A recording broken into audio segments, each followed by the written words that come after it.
So we've seen that every atom or molecule can store its energy in different forms, vibration, rotation, and each form, which is called a microstate, has an energy of 1/2 kT.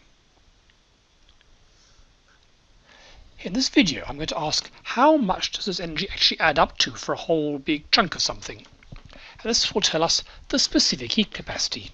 Now if you remember specific heat capacities from school, a specific heat capacity tells you how much heat energy you have to put in to raise the temperature of 1 kilogram of something by 1 Kelvin.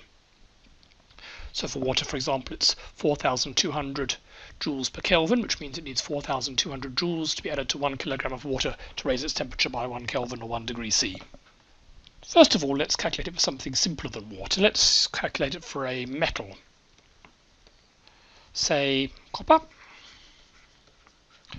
which has a specific heat capacity of 385 joules per kilogram. Or we can do iron, which has 450 joules per kilogram. Can we use this fundamental principle to get these numbers? Well, let's think of one atom in a metal. It's tied up by chemical bonds to its neighbouring atoms, so it can't wander around freely. There's going to be no free energy from wandering around like in a gas. Basically, there are three things it can do. It can oscillate backwards and forwards in this direction, x-axis, in the y-axis, and in and out of the plane in the z-axis. In each direction, so for example the left and right oscillation, the energy is going to constantly shift between potential energy in the springs and the bonds and kinetic energy. When it's at one extreme of its motion, this spring will be compressed and that one will be stretched, so they both have spring potential energy, but it's at rest, so there's no kinetic energy. As it goes to the middle, it'll be moving faster, but the springs will no longer be stretched. Then it will go the other way, the kinetic energy will go away again and will be replaced with more potential energy in the springs. So as something oscillates backwards and forwards, there's a constant to and fro between potential energy and kinetic energy, but the sum of those is going to be equal to 1/2 kT. So that's in one direction. We have to allow for all three possible directions. Don't worry too much about the exact details of what constitutes a possible way you can sort the energy. We'll cover this much more in second year thermodynamics. For the moment, just go with the flow. But basically, we've got three directions, x, y, and z. So the energy of an atom is going to be roughly 3/2 kT. So 1/2 kT for each of the x, y, and z axis. Okay, so that's one atom. But how many atoms are there in a kilogram? Because we have to work out the energy per kilogram.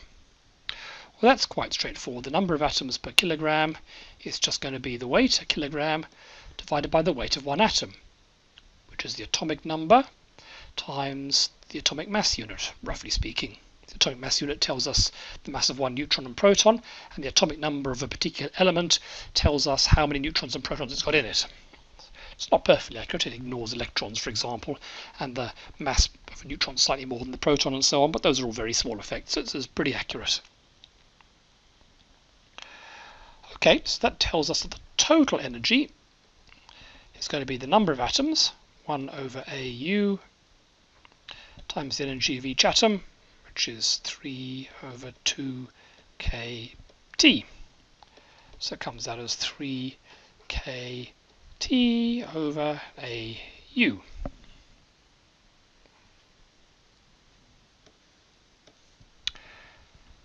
How big is this?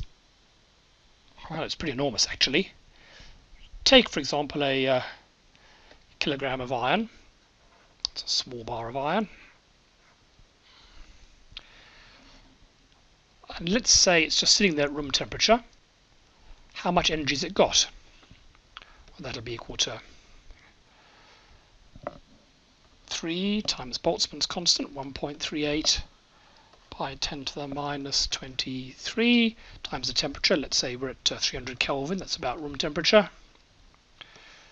Okay, atomic mass of iron is 56 times the atomic mass unit, 1.66 by 10 to the minus 27, which comes out as 134 1,000 joules. Pretty enormous. Let's say instead of having the block of iron just sit there on the table, you threw it at somebody, and let's say you threw it really fast, say 5 meters per second. Then the energy of the throw would be half mv squared. So that's about half times the mass of 1 kilogram times 5 squared, which is 12.5 joules. So what you can see is that a block of iron sitting on the table has vastly more energy than you'd give it to throw it at somebody. The thermal energy absolutely dwarfs the practical kinetic energy of things moving around. Okay, so that's the total amount of energy, roughly speaking. How about the specific heat capacity? Well, the specific heat capacity is the rate of change of energy. So we know that E equals 3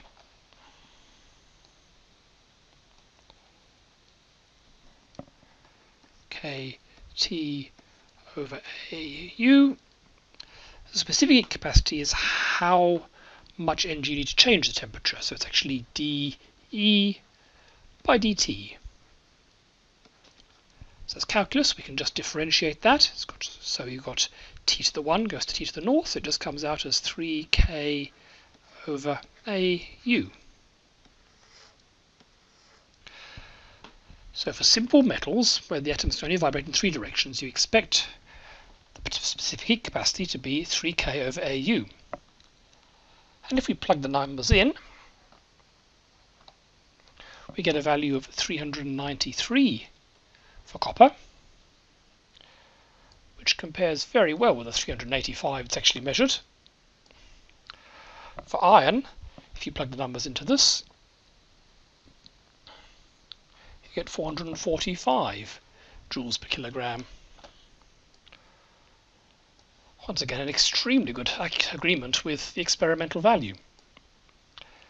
So this incredibly simple model, equipartition, the atoms be able to share the energy between 3 different ways, gets a specific heat capacity pretty much spot on, at least for simple materials like iron and copper. How about water? Water, if you remember, has a much higher specific heat capacity, 4,200 joules per kilogram. About 10 times more joules to heat 1 kilogram of water up than the same mass of iron or copper. So what's going on here? Well, partially it's because water molecules, they've got the oxygen and 2 hydrogens, and they're not in a line. And they have many more ways they can store up energy. For a start, it's a liquid, so they're free to move around. So you've got 3 elements of motion. Then it can rotate, and it can rotate in a number of different directions. And you can vibrate, and you can vibrate in different ways. You can vibrate along this axis and this axis, and they can be in and out of phase with each other. So instead of having 3 different half kTs, in this case you've got more like 6 or 7 different half kTs. That's still not enough to give us this huge specific heat capacity, however. It turns out that in fact, for what's happening for water is the different water molecules make transient hydrogen bonds with other water molecules. And these bonds are constantly breaking and reforming. That's how the liquid actually works.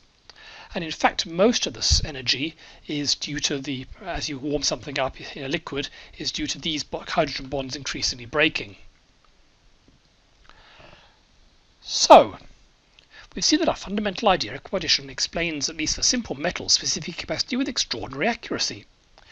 It doesn't work so well for things like liquids. It works very well for gases, actually, simple monatomic gases, but water is very complicated.